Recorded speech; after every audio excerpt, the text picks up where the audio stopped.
Hello, welcome to Unicorn Princess Tarot. So, ito yung reading natin for Earth Sign, Taurus, Virgo, and Capricorn.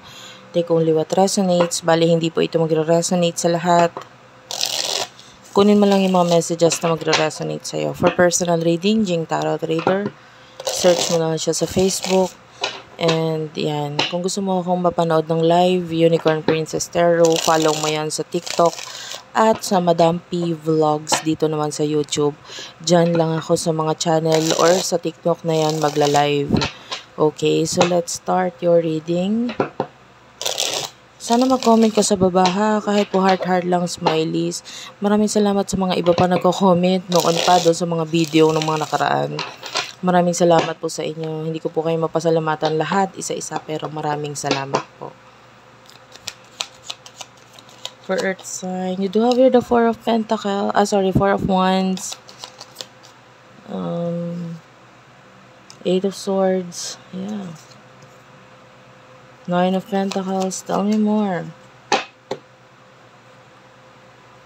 The Eight of Pentacles is here. Nine of Pentacles, Eight of Swords, and the Four of Wands. Bottom of the deck, yeah. Knight of Swords, Gemini, Libra, Aquarius, Aries, Leo, Sagittarius, Taurus, Virgo, Capricorn. Okay, so sa nakikita natin, wait lang, i-focus ko lang yung camera. Ayan. Yung iba sa inyo, I can see stability, I can see success. Sa'yo, yung parang may mga bagay na hindi basta-basta makukuha sa'yo. Maybe yung status mo, maybe yung iba money or yung respect ng ibang tao sa'yo. I can see a lot of success for you. Hindi basta-basta mawawala yan. And it is because with the Eight of Swords, marunong kang I feel like you're trying to cut off itong mga tao sa paligid mo na parang hindi mo deserve. Or parang maybe may mga tao ka binablock ngayon or hindi mo ina-open ang sarili mo sa kanila.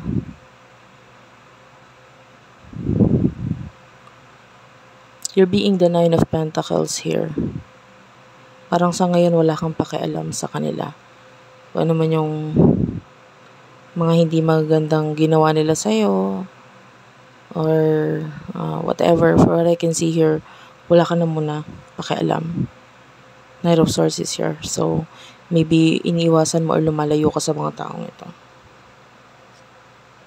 In the past, nakita natin na parang naramdaman mo na kailangan mo sila. Na parang hindi mo sila kayang mawala. But then, nakikita naman natin may mga mas better na pumapalit or nangyayari sa buhay mo once na ialis mo itong mga taong ito. Yeah, the Queen of Swords is here. I can see a lot of pag-aaway or kaguluhan na parang ikaw na itong nag-a-adjust, umaalis, tinatapos mo itong mga bagay nito. You're being quiet here with the Hermit, Virgo energy. This is, it's like a silent mode. Tahimik lang muna sa ngayon. Yan. Anyway,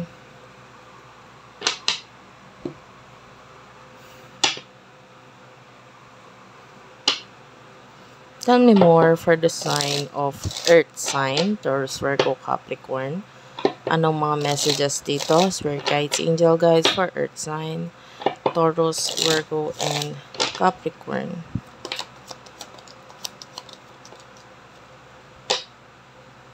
The mask is at the bottom of the deck.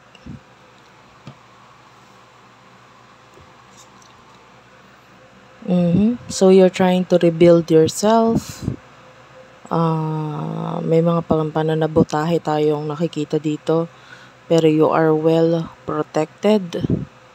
Nakikita natin na parang wino-workout mo itong sarili mo, tinatry mong maging mas stable, ayusin. We do have here the Chaser. Yeah, a lot of people wants to nakikita nila ngayon na parang kailangan ka nila. And you don't care. You don't care anymore. May nakikita tayong parang gate or block na ginagawa mo. Parang sa ngayon, wala ka na munang pakialam with these people na nangangailangan sa'yo. I feel like these people, marami silang kinakatakutan. And for now, I can see a lot of issues pa na fresh. Kaya parang kailangan kanila, gusto ko nilang makausap or what, or they feel like they just need you pero wala silang magawa. Kasi ikaw itong hindi na namamansin. With the dragonfly, this is you. Kung ano man yung mga nalaman mo in the past, pwedeng slightly may pagbabago na gusto mong gawin sa sarili mo, or maybe even with your finances or with yourself. Parang hindi dapat yung ganon. I can see you being mabait mabait ka talagang tao. Mabilis makuha or mabilis makuha ang loob mo. You are this person na parang mabilis kang mabago ng mga tao sa paligid mo. But maybe babaguhin mo na yon because you feel like kailangan mo maging mas matigas ngayon, mas matapang. The palm tree is here pagdating sa money. I can see a lot of growth. I mean, no need to worries. Kahit hindi mo masyadong i-pressure ang sarili mo sa mga bagay-bagay, nakikita natin na nag-grow talaga financially para sa'yo. Okay? Someone here, we do have here the mask. This is like a person na parang tinatry ka niyang i-cut off, pero habang ginagawa niya yon, marami siyang mga itinatago, hindi niya sinasabi yung feelings or kung ano yung mga gusto niyang sabihin sa'yo. This person is parang may nakikita siyang mga mali sa kanya.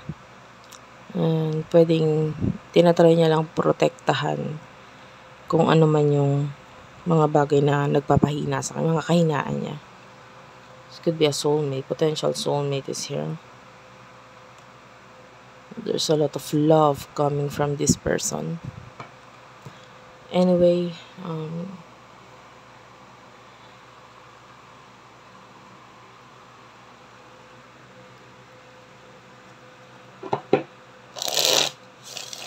ano yung mga challenges for you, Earth sign? Spirit guides, angel guides for the sign of Earth sign. Mga challenges, please.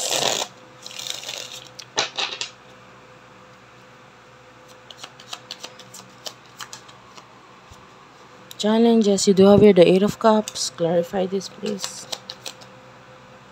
Queen of Wands and Seven of Pentacles. Wait lang, guys. Yeah.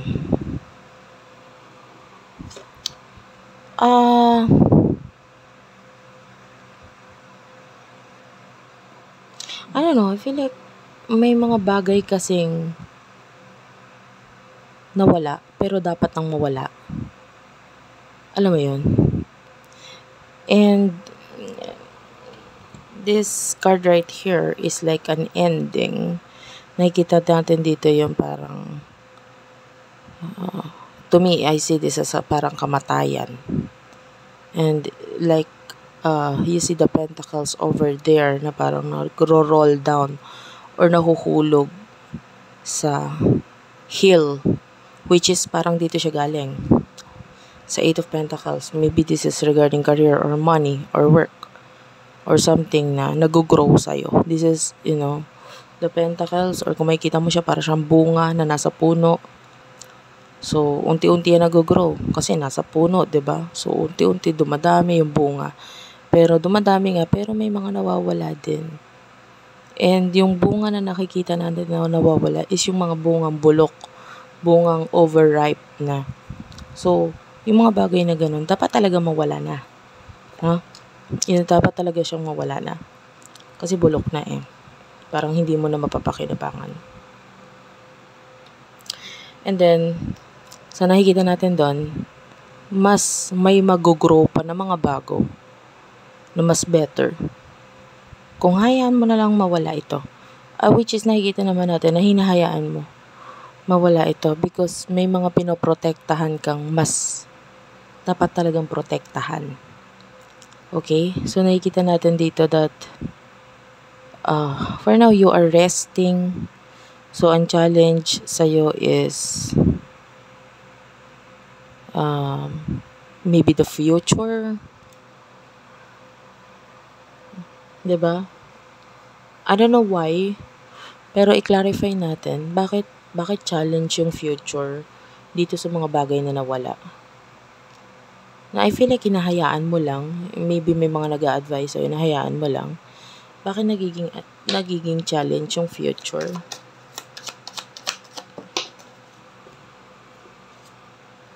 You do have here the 7 of Cups. Okay, so I feel like in the future, maraming tao, kalaban, kaaway, ang gustong makuha kung ano yung mga bagay na meron ka. Pero hindi nila kayang gawin yun because they are no match to you. Hindi ka nila kaya. So, hindi mo kailangan mangamba sa future kung ano man yung mga nawawala sa'yo because hindi mo naman sila kailangan or hindi mo naman ito kailangan to protect yourself, to protect whatever you have because ikaw mismo ang kayang magprotekta dyan. Okay, sa kung ano man yan. So, hindi mo kailangan mangamba dun sa challenges na yan. Maybe ang challenge lang sa'yo is yung sarili mo. No? Huwag ka masyadong mag-overthink. Huwag mo isipin yung future. Just focus on your present and focus on healing. Kung ano man yung healing na ginagawa mo ngayon. Okay? So, sabi ko nga, may mga bagay na hindi mo na kailangan i-cut off or taong hindi mo na kailangan i-cut off sa buhay mo. Hindi mo na sila kailangan. Kusa na silang aalis sa'yo. And 6 of Cups, yeah, you just have to let them, no? Kasi meron silang mga kailangan pang gampanan sa buhay nila. And maybe sinayang nila yung mga bagay na ibigay, yung pasensyang ibinigay.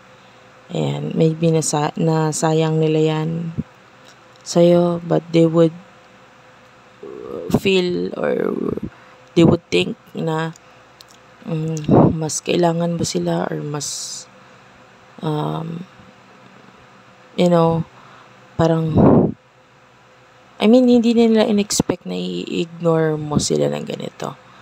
Maaaring ang in-expect nila is ikaw yung mas may kailangan. But the 7 of Swords, hindi gano'n na naging sitwasyon. Nagkamali sila. Ang ending, hinahunting sila ngayon ng sarili nilang emosyon. They see you growing. They see you growing. I feel like that is mga kaaway, kalaban. Nakita ka nila nag-grow. Akala nila kailangan mo sila or hindi mo kayang mawala sila. But you have so much better in your hand right now. What will happen in the near future for you? In the near future for our earth sign. Yan ang mga gandang card na lumalabas. Okay, I can see you moving on with the 6 of Swords. This is you with the 6 of Swords. Moving on with your life. Moving on. Another journey. And I can see that a lot of people will try na makalapit pa rin sa'yo. But hindi nga nila kayang masaktan or what. Be careful with these people, by the way. May naghihintay sa'yong mas magandang balita in the near future. May magandang balita. And I can see growth here with the 3 of Pentacles. This is money growth. This is you.